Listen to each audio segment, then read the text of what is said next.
आइए आज हम लोग इंट्रोगेटिव सेंटेंस के बारे में जानेंगे। Special rules of interrogative sentence.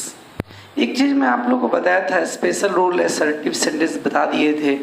आज हम आप लोगों को special rules of interrogative sentence बता रहे हैं, ठीक है।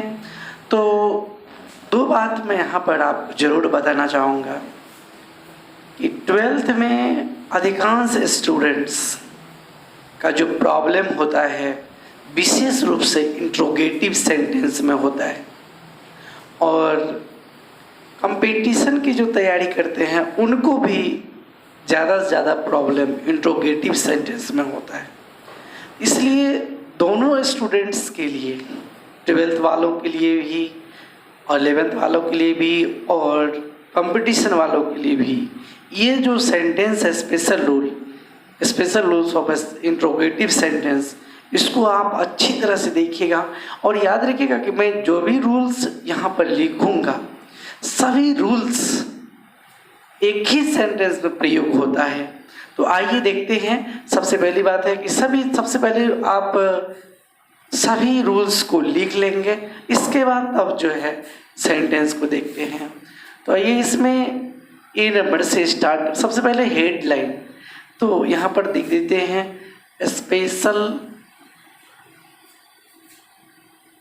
Special rules of interrogative sentence.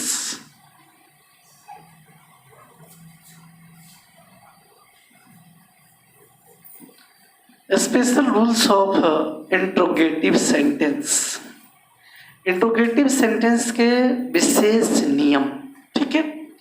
तो इसमें सबसे पहले हम जितने भी रूल्स हैं सभी रूल्स को मैं लिख देता हूं और इसके बाद मैं पुनः समझाऊंगा। तो आइए इसमें ए नंबर से अब देखते हैं। तो से को हम लोग किस में बदलेंगे? नियम है से को तो बदलना पड़ता है रिपोर्टिंग क्लाउज के वर्ब को। से changed into ask, wonder,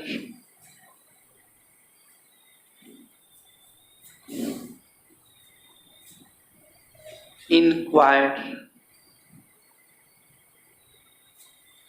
or want to know of,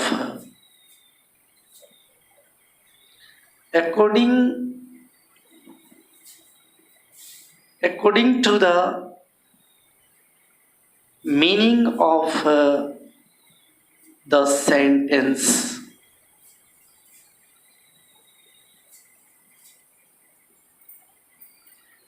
सबसे पहली बात है कि say is changed into ask, wonder, inquire, want to know. Inquire या वांट टू नो, यहाँ ऑफ नहीं है, want to know according to the meaning of the sentence. इसका मतलब क्या हुआ? से को अगर ये इसे यहाँ पर इंग्लिश तो मैं लिखा दिया हूँ, अब इसका हिंदी भी लिखा देता हूँ। से को आस्क, वंडर, इंक्वायर या वांट टू नो में बदल दिया जाता है सेंटेंस के अर्थ के अनुसार। याद रखिएगा सेंटेंस का जो मीनिंग होगा उसमें इसके अनुसार बदलेंगे। लेकिन यहाँ पर मैं एक बात आपको जरूर बताना चाहूँगा कि inquired of, want to know, wonder, generally हम लोग जो परिवर्तन करेंगे आस्क में करेंगे। किस में करेंगे?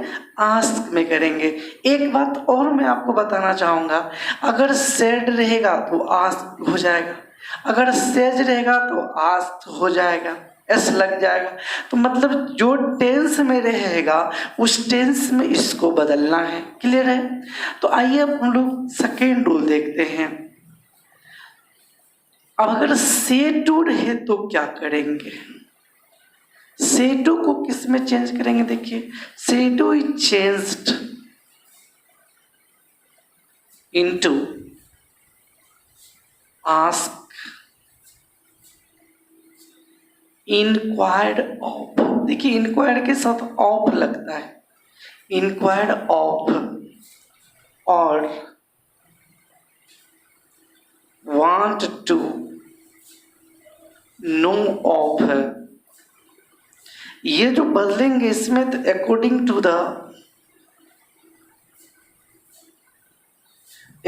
टू द मीनिंग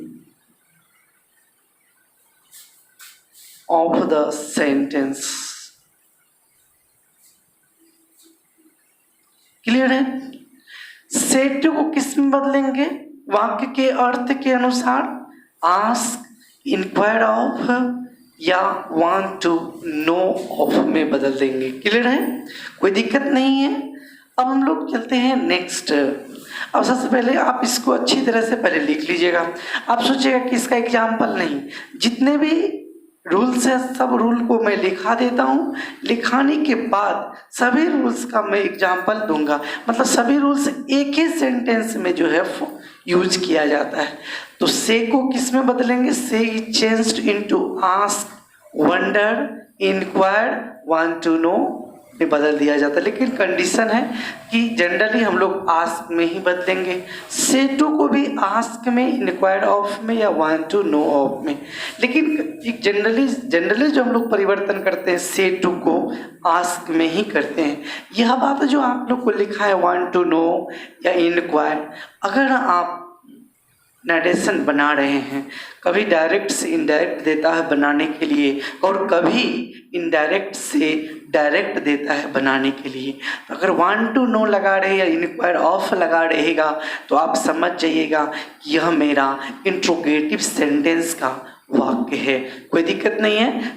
इसको एक बार पुनः देख लीजिए। से को inquire, want to know, ask में बदल दिया जाता है और से टू को ask, inquire of, want to know of में बदल दिया जाता है।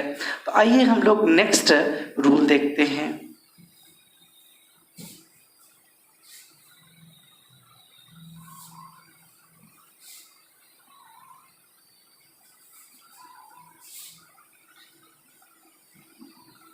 अब जो है अगर से टू को बदल दिए तो अब इन्वर्टेड कॉमा का सवाल रहा नहीं। तो आइए सबसे पहली बात इन्वर्टेड कॉमा के बारे में जानते हैं। तो इन्वर्टेड कॉमा के बारे में यहाँ पर सीखिए। तो सबसे पहली बात है कि इंट्रोगेटिव सेंटेंस कहते किसको हैं, मैं पहले पढ़ा चुका हूँ। आप इंट्रोगेटिव सेंटेंस में देख लीजिएगा, प्लेलिस्ट में सबका बना हुआ है कि जो चैप्टर का पार्ट्स है सेंटेंस में इंट्रोगेटिव सेंटेंस को पढ़िएगा। इंट्रोगेटिव सेंटेंस कहते किसको हैं? That sentence which is used to ask a question is called an interrogative sentence. ठीक है, तो आइए इंट्रोगेटिव सेंटेंस हेल्पिंग वर्ब से भी शुरू होता है और इंट्रोगेटिव वर्ड से भी शुरू होता है। अगर हेल्पिंग वर्ब से शुरू होता है तो उसमें कुछ अलग नियम है। अगर WH वर्ड से शुरू होता है तो उसका नियम अलग है। तो पहले लिख लेते हैं, देखिए। If the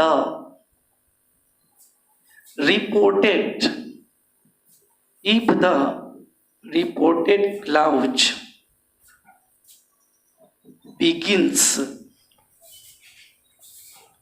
begins with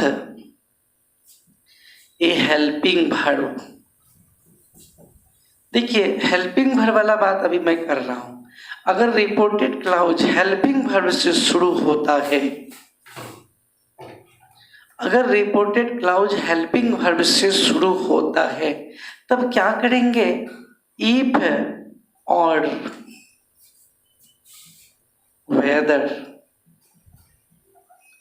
is used instead of the inverted commas।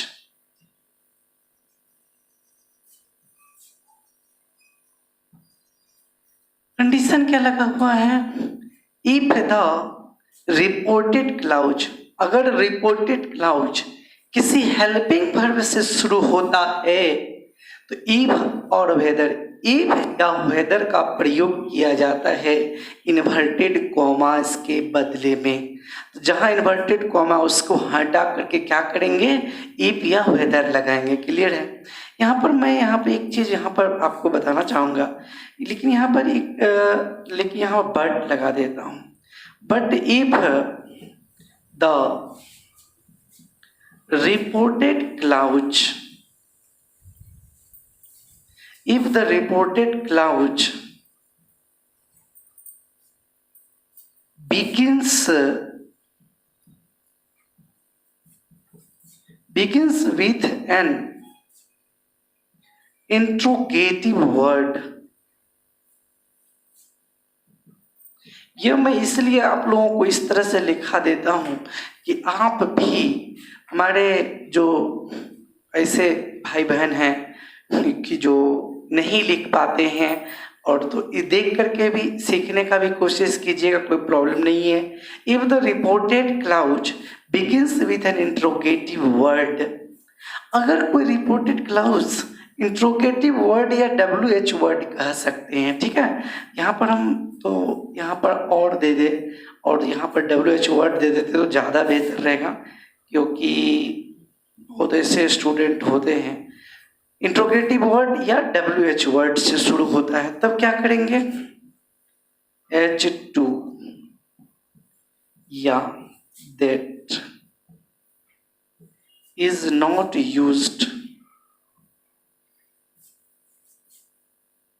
before the reported cloud।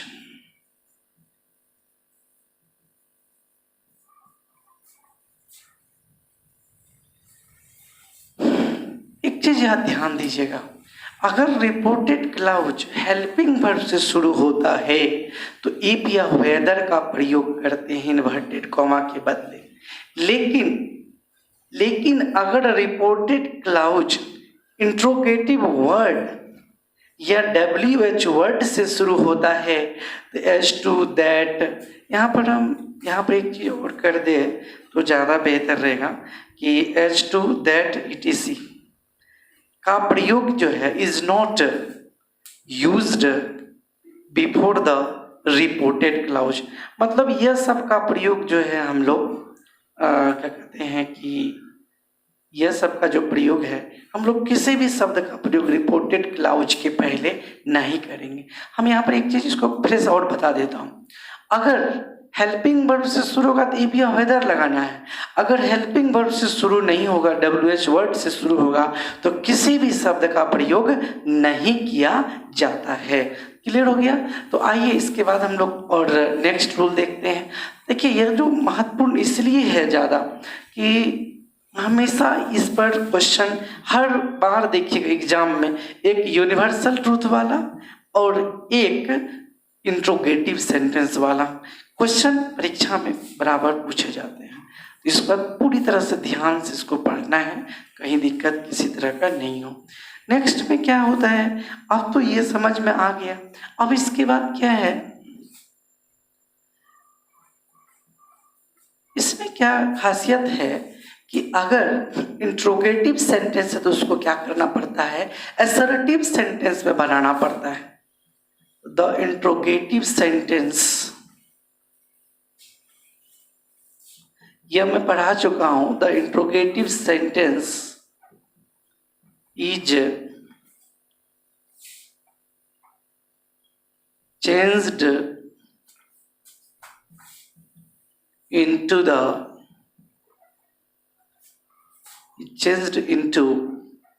an assertive sentence। इसको लेकिन ध्यान में रखिएगा, क्या करना पड़ता है, मतलब उस इंट्रोगेटिव सेंटेंस को असर्टिव सेंटेंस में बदलना पड़ता है। मतलब असर्टिव सेंटेंस को, इंट्रोगेटिव सेंटेंस को असर्टिव सेंटेंस में बदल दिया जाता है। अब एक बात और भी है, इंट्रोगेटिव को असर्टिव में बदलेंगे, इसके बाद क्वेश्चन मार्क जो रहता है द साइन ऑफ इंट्रोगेशन, उसको क्या चीज में बदला जाता है, फुल स्टॉप में। ये भी चीज यहाँ पर ध्यान दीजिएगा, the sign of interrogation the sign of interrogation is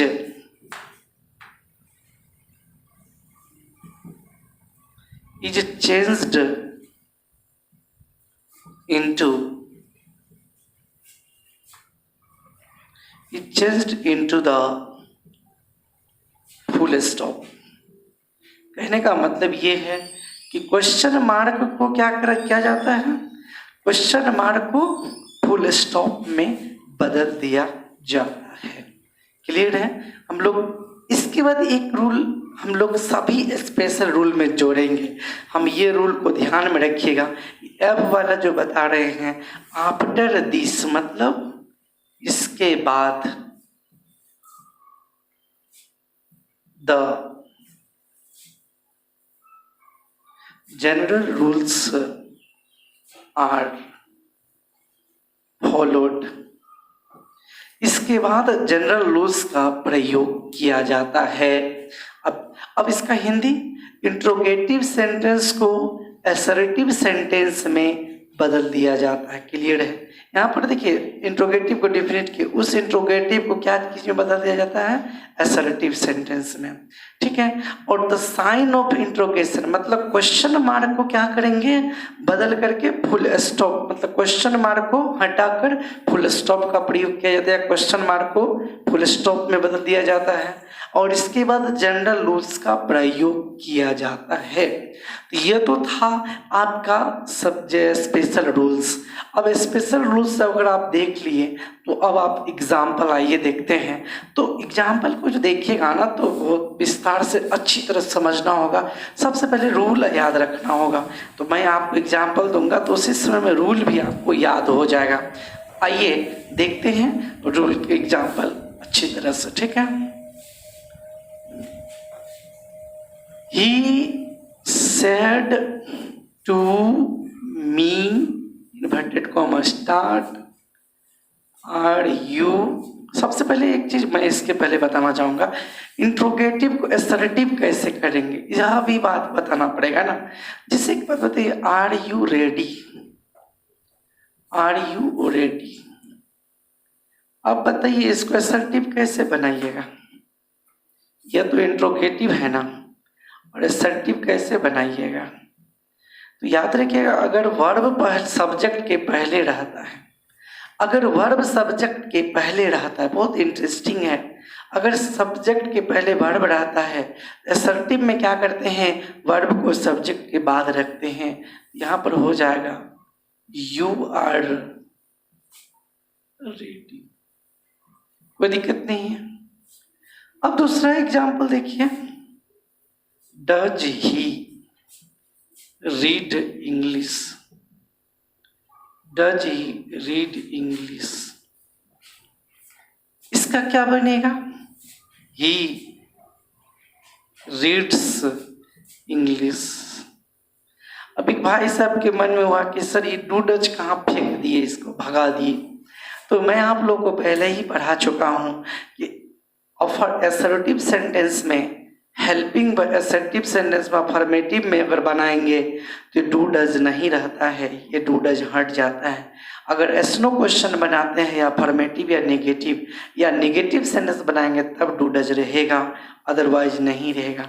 इसको थोड़ा सा यहाँ देखना होगा, जानना होगा।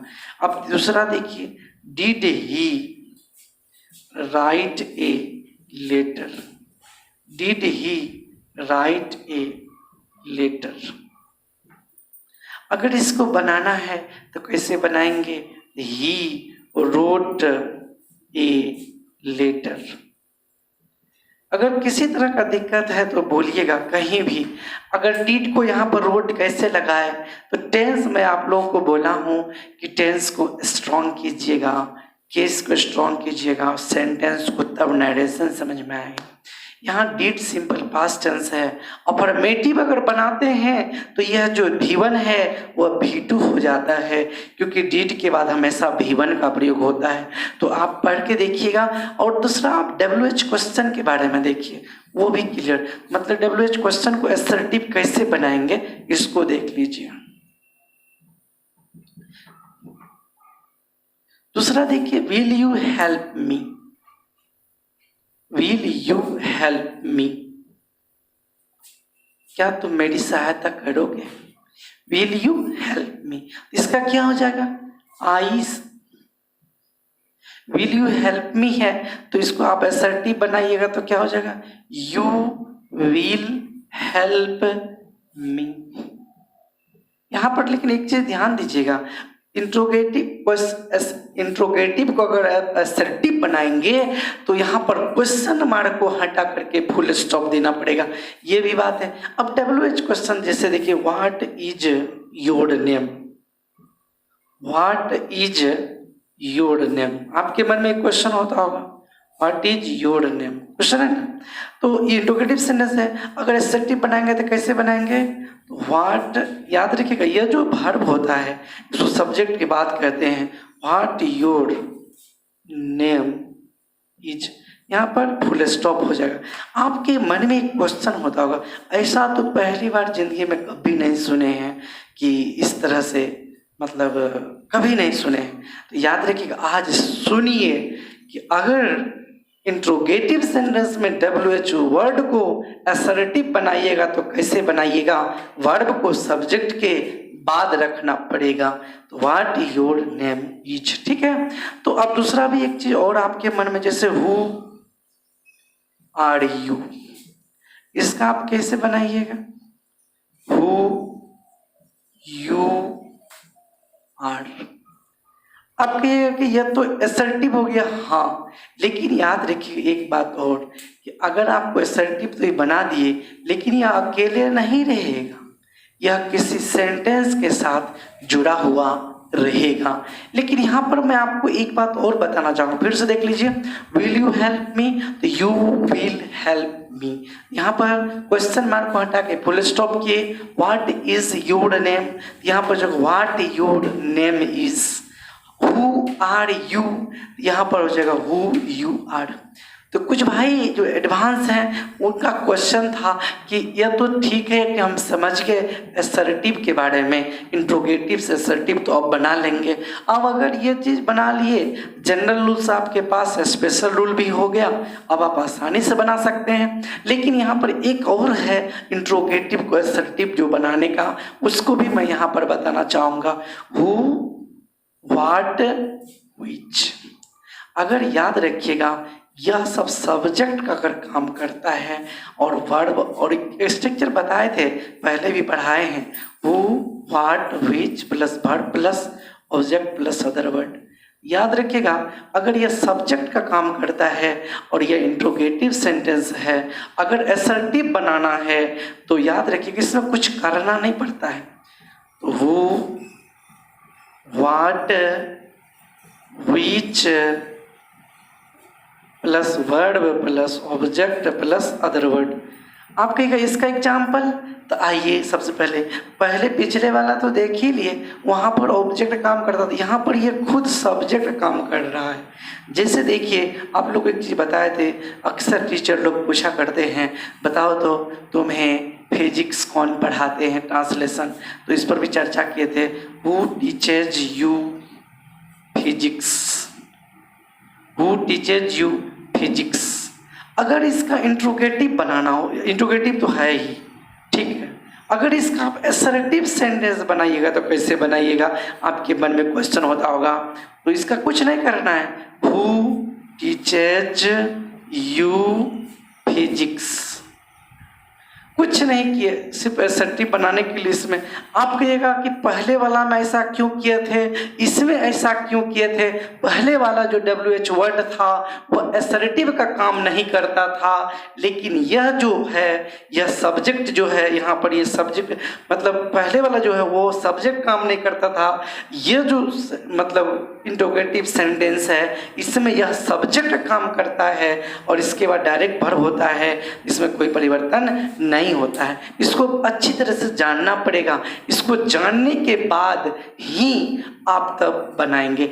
आइए अब चलते हैं हम लोग एग्जाम्पल पर, ठीक है। तो आइए सबसे पहले एग्जाम्पल देखते हैं। अब एग्जाम्पल को अगर समझ लीजिएगा तो फिर तो कोई प्रॉब्लम नहीं रहेगा। आइए, अगर किसी भी तरह का इंट्रोगेटिव सेंटेंस में आपको प्रॉब्लम होगा तो जरूर मुझे बताइएगा, इन्फॉर्म कीजिएगा। किसी भी तरह का कोई दिक्कत होगा तो आइए सबसे पहले देखते हैं। अब एग्जाम्पल देखिएगा ना, तो सबसे महत्वपूर्ण बात है कि एग्जाम्पल देखने के बाद समझ में आ जाएगा कि आपको कोई तरह का प्रॉब्लम है या नहीं। He said to me, ठीक है। Are you ready? देखिए, सबसे पहली बात है कि यहाँ पर है यह वर्ब से शुरू हो रहा है, हेल्पिंग वर्ब जो कहिए।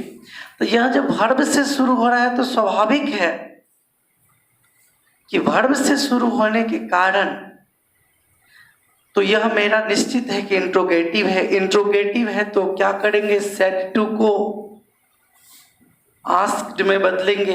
आप कहिएगा कि वांटेड टू नो। देखिए, वांटेड टू नो जानना चाहता है, इंक्वायर ऑफ मतलब होता है किसी के बारे में खोजबीन करना। तो मैं भी बताया कि जनरली हम लोग आस्क्ड ही बदलेंगे, कोई झमेला नहीं रहेगा। ही आस्क्ड मी, कोई दिक्कत नहीं है। इन्वर्टेड को हम हटा के क्या करेंगे, इफ या वेदर लगाएंगे। हम यहाँ पर दोनों दे देते हैं, लेकिन आप कोई एक ही लगाइएगा। इफ या वेदर लगाएंगे। इफ या वेदर लगाने के बाद इसको क्या करेंगे, मन ही मन इंट्रोगेटिव को असर्टिव करेंगे। आर यू रेडी को क्या करेंगे, यू आर रेडी हो जाएगा। यू सेकंड पर्सन ऑब्जेक्ट है और यहाँ आई हो जाएगा। अब इसके मैटर में तो ये ऑब्जेक्टिव केस है, यह जो है ये ऑब्जेक्ट है, मतलब ये जो है सेकंड पर्सन है। सेकंड पर्सन किसके अनुसार बदलेगा, ऑब्जेक्टिव केस में बदलेगा। यह जो है सब्जेक्ट के जगह पर है, इसलिए मी का यहाँ पर नॉन। या अगर इसमें कोई प्रॉब्लम होता है तो पीछे वाला क्लास को एक बढ़िया से देख लीजिएगा। तो यू को क्या करना है, मी को उठा करके यहाँ रखना है, यू नॉमिनेटिव केस में है। उधर पास्ट टेंस है, ईज आर एम को क्या करना है, वाज, आई वाज रेडी। देखिए, कोई दिक्कत है तो पुनः एक बार समझ लीजिए। सेड टू को आस्क में बदलना है, क्योंकि मेरा रिपोर्टेड क्लाउज इंट्रोगेटिव सेंटेंस है। इन्वर्टेड को हम आपको क्या हटा के क्या करना है, कैसे जानेंगे, तो बताए थे अगर हेल्पिंग वर्ब से, अगर वर्ब से शुरू होता है इफ या वेदर लगाएंगे। अगर इसके बाद इंट्रोगेटिव को असर्टिव में बना करके इसके बाद जनरल रूल्स का प्रयोग करेंगे। आइए पुनः एक एग्जाम्पल देता हूं, फिर समझ लीजिएगा, कोई दिक्कत नहीं। पूरा एग्जाम्पल मैं देता हूं, कोई दिक्कत नहीं। एग्जाम्पल देते देते आपको जब तक नहीं समझ में आएगा तब तक एग्जाम्पल देता रहूंगा। Rohan said to Madan,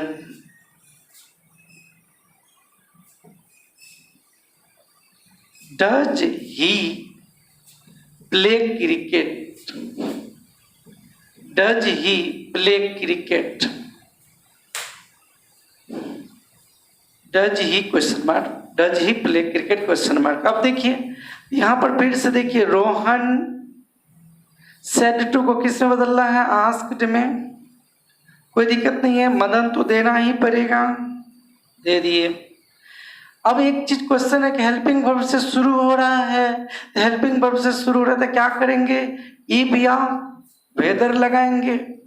if या वेदर लगाने के बाद क्या करेंगे, इसको असर्टिव बनाएंगे, तो ही प्लेज क्रिकेट हो जाएगा। और अब जनरल रूल्स का पालन करते हैं, ये पास्ट टेंस में है तो यहाँ पर हो जाएगा ही प्लेज। यहाँ पर सिंपल प्रेजेंट टेंस है तो उसको सिंपल पास्ट टेंस में करेंगे, ही प्लेड क्रिकेट। क्या कोई दिक्कत तो नहीं होना चाहिए, थोड़ा सा भी देखिए। अब टेंस में, पर्सन में पीछे का बढ़िया से देखिए, रिवीजन कर लीजिएगा। अब एक चीज, ये तो हेल्पिंग वर्ब वाला हो गया। अब WH क्वेश्चन वाला देख लीजिए। ही सेड टू रोहन, उसने रोहन से कहा। वेयर डज ही लिव, वो कहाँ रहता है, ठीक है। आइए अब देखते हैं इसको, ही सेड टू को क्या करना है, आस्क्ड में बदल दीजिए। ही आस्क्ड रोहन, कोई दिक्कत नहीं है, ही आस्क्ड रोहन। WH वर्ड से शुरू हो रहा है या इंट्रोगेटिव वर्ड से शुरू हो रहा है, तो निश्चित रूप से क्या करेंगे, यहाँ पर किसी भी शब्द का प्रयोग नहीं करेंगे। अब इसको असर्टिव बनाना, वेयर ही लिव्स, तो यहाँ पर where he, third person no change, lived simple past tense में वेयर ही लिव्ड। कोई दिक्कत होगा तो जरूर बताइएगा कहाँ पर प्रॉब्लम है। He said to Rohan where does he live, he asked Rohan where he lived. आइए इसको, अब तो शायद कोई दिक्कत नहीं रहा होगा। अब पुनः एक दो एग्जाम्पल और मैं देता हूँ, इसके बाद क्लियर कर दूंगा और इसके बाद मैं प्रैक्टिस सेट जो है बनाने के लिए दूंगा आपको आगे। इस पर जो है अगर इसको अच्छी तरह से पहले पढ़ लीजिएगा और इस पर प्रैक्टिस बनाइएगा, तो प्रैक्टिस कीजिएगा तो कोई दिक्कत नहीं है, प्रैक्टिस करते रहिएगा तो बेहतर हो जाएगा। अब देखिए एक वाट वाला देखिए,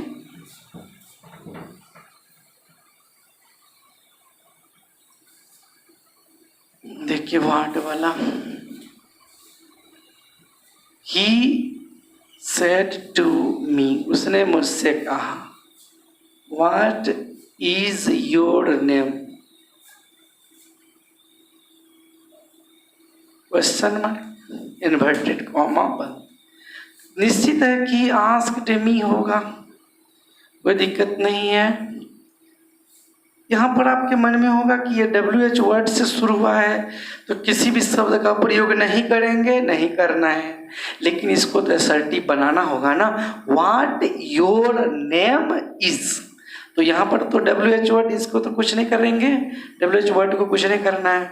योर है तो your second person object, what my name was, what my name was, ठीक है। तो आपके मन में होगा कि यह माई क्यों हुआ, यहाँ पर ये क्वेश्चन होता होगा, तो सेकंड पर्सन ऑब्जेक्ट होता है, यहाँ पर पॉजेसिव एडजेक्टिव है, इसलिए इजारा में तो वाज।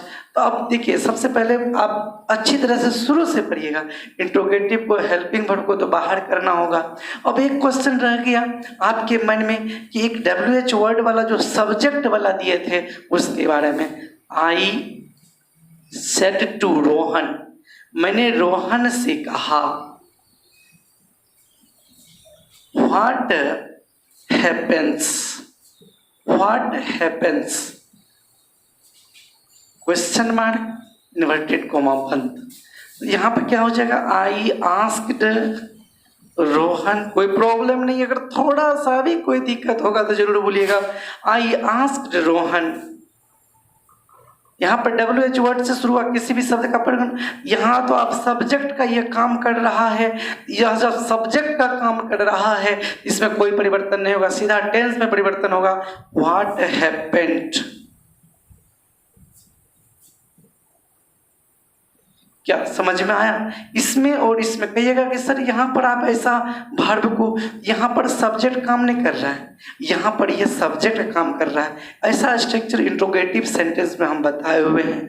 और आपके पास भी +2 ब्रिटिश इंग्लिश ट्रांसलेशन है, उसमें भी आप देख सकते हैं, बहुत बढ़िया से बताया गया है, जैसा कि हम समझाएं सेम हूबहू। इसके पीछे भी इंट्रोगेटिव सेंटेंस में चर्चा किया हुआ हूँ और ख़ास तौर से वॉइस में भी चर्चा किया हुआ हूँ।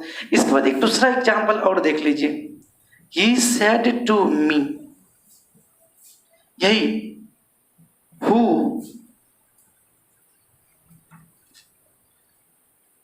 किल्ड ए टाइगर,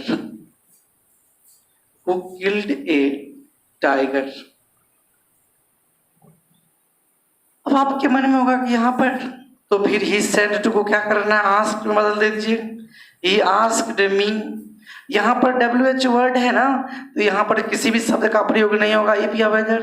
अब हु किल्ड ए टाइगर, यहाँ सब्जेक्ट काम कर रहा है, हु विच व्हाट, तो निश्चित रूप से यहाँ पर क्या करेंगे, कोई परिवर्तन नहीं करेंगे, लेकिन कंडीशन है कि who killed a tiger simple past है, इधर पास्ट है तो 1 का 3, who had killed a tiger. एकदम कोई दिक्कत है तो जरूर बताइएगा। तो इंट्रोगेटिव को मन ही मन असर्टिव किए, इसमें तो कोई परिवर्तन नहीं होगा, इसके बाद टेंस के अनुसार बदल दिए। तो एक बार पुनः समझ लीजिए, he said to me what is your name. तो सेड टू को आस्क्ड में किए, मी लगा दिए, इन्वर्टेड कॉमा को हटा किसी भी शब्द का प्रयोग नहीं किए क्योंकि यह WH वर्ड है। और व्हाट इज योर नेम को हम लोग क्या किया, असर्टिव बना लिए, व्हाट योर नेम इज कर दिए, व्हाट के बाद इज, व्हाट तो रख दिए, योर को माय नेम, इज को वाज क्यों किए, क्योंकि यहाँ सेड था। He said to Rohan what happens, तो यहाँ पर देखिए I asked Rohan what happened, happens है ना, सिंपल प्रेजेंट टेंस है तो इसको V2 में बदल दिए क्योंकि टेंस के नियम के अनुसार। He said to me who killed a tiger, he asked me who had killed a tiger. ठीक है, तो याद रखिएगा इंट्रोगेटिव सेंटेंस क्लियर हो गया आपका, और इस पर मैं आपको बनाने के लिए, प्रैक्टिस करने के लिए दूंगा, अभ्यास करने के लिए। तो आज यहीं तक, इसको अच्छी तरह से तैयारी कीजिएगा, जहाँ जो लगेगा प्रॉब्लम जरूर बताइएगा।